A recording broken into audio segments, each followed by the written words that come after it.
Il était une fois, au pays des Grands Lacs, un petit village nommé Érablebourg, niché au cœur de vastes forêts. Dans ce village pittoresque vivait un garçon curieux et plein de vie, prénommé Liam. Sa meilleure amie, une adorable peluche nommée Naya, l'accompagnait toujours dans ses aventures. Un soir d'hiver, alors que la neige tombait doucement, comme des plumes blanches et légères, recouvrant tout son manteau, Liam fouillait le grenier poussiéreux de sa grand-mère, rempli de trésors oubliés et de souvenirs. C'est là, sous une pile de vieux livres, qu'il découvrit une carte jaunie et mystérieuse. « Regardez !» s'écria Liam, agitant la carte avec enthousiasme, ses yeux pétillants de découverte. Elle montre les chemins secrets qui mènent directement à la légendaire taverne des saveurs.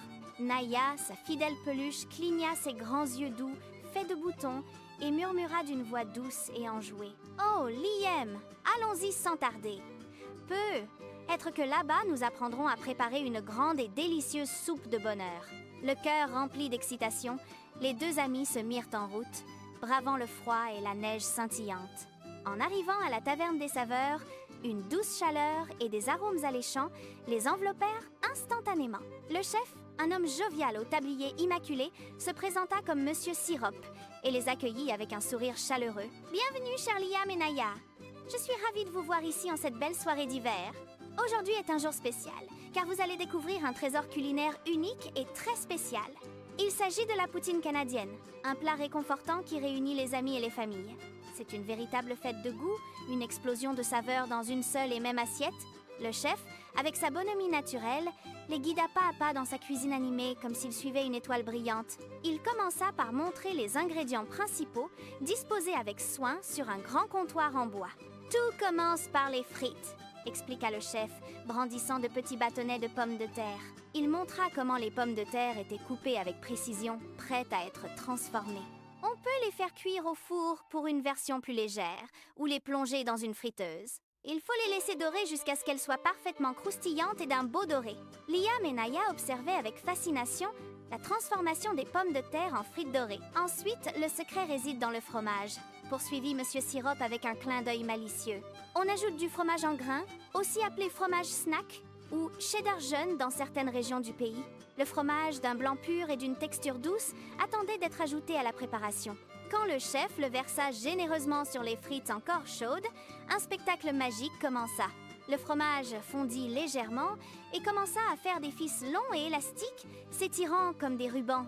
Ces fils de fromage semblaient danser, créant une image presque féerique sous les yeux émerveillés des enfants. Enfin, la touche finale, c'est la sauce brune, expliqua le chef, versant un liquide épais et fumant. Elle vient tout recouvrir, comme un manteau réconfortant qui enveloppe les frites et le fromage. La sauce était chaude, mais pas brûlante, juste à la bonne température pour harmoniser les saveurs. Elle rendait le plat encore plus délicieux et lui conférait une aura un peu magique, pensèrent Liam et Naya. Liam, curieux, demanda « Monsieur Sirop, pourquoi cette sauce est-elle si spéciale et si importante ?» Le chef sourit tendrement et répondit « Parce qu'elle réunit tout le monde, mon petit Liam. Elle garde les frites et le fromage ensemble, les liant dans une étreinte savoureuse. C'est comme les amis qui se tiennent la main pour traverser la neige, se soutenant mutuellement. » Ils mirent les frites croustillantes dans un grand bol, ajoutèrent le fromage fondant. Puis, avec un geste expert, le chef versa la sauce chaude et parfumée sur le tout. Les fils de fromage continuèrent de danser, se mêlant aux petites bulles de la sauce brune. La cuisine entière s'embaumait d'un parfum riche et alléchant, emplissant l'air de promesses gourmandes. Le chef ajouta « Parfois, on peut aussi y mettre d'autres trésors pour varier les plaisirs, comme des morceaux de blé tendre ou du porc effiloché pour une poutine encore plus riche. Mais la version la plus simple et la plus tendre pour commencer, c'est celle-ci. Juste des frites dorées, du fromage en grains frais et une délicieuse sauce brune. » Liam et Naya, les yeux brillants, rirent de bon cœur et partagèrent une première bouchée. « Quelle belle magie !» s'exclama Naya, balançant ses oreilles en peluche de pur bonheur. Chaque bouchée était une explosion de saveurs, un mélange parfait de croustillant, de fondant et de crémeux. En sortant de la taverne, le froid de la nuit semblait moins piquant et la neige plus légère. Les étoiles, dans le ciel d'hiver, brillaient comme des perles scintillantes, éclairant leur chemin.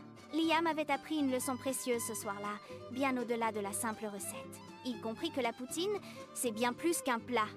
C'est un symbole de convivialité, C'est un plat qui réconforte le corps et l'âme. Un plat qui invite au partage et à la joie. Chacun a sa part, et chacun contribue à la richesse de l'expérience, comme les ingrédients de la poutine.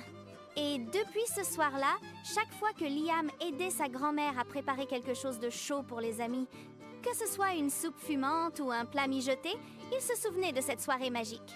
Il se souvenait de la magie de la poutine, de ses saveurs uniques et de son pouvoir rassembleur.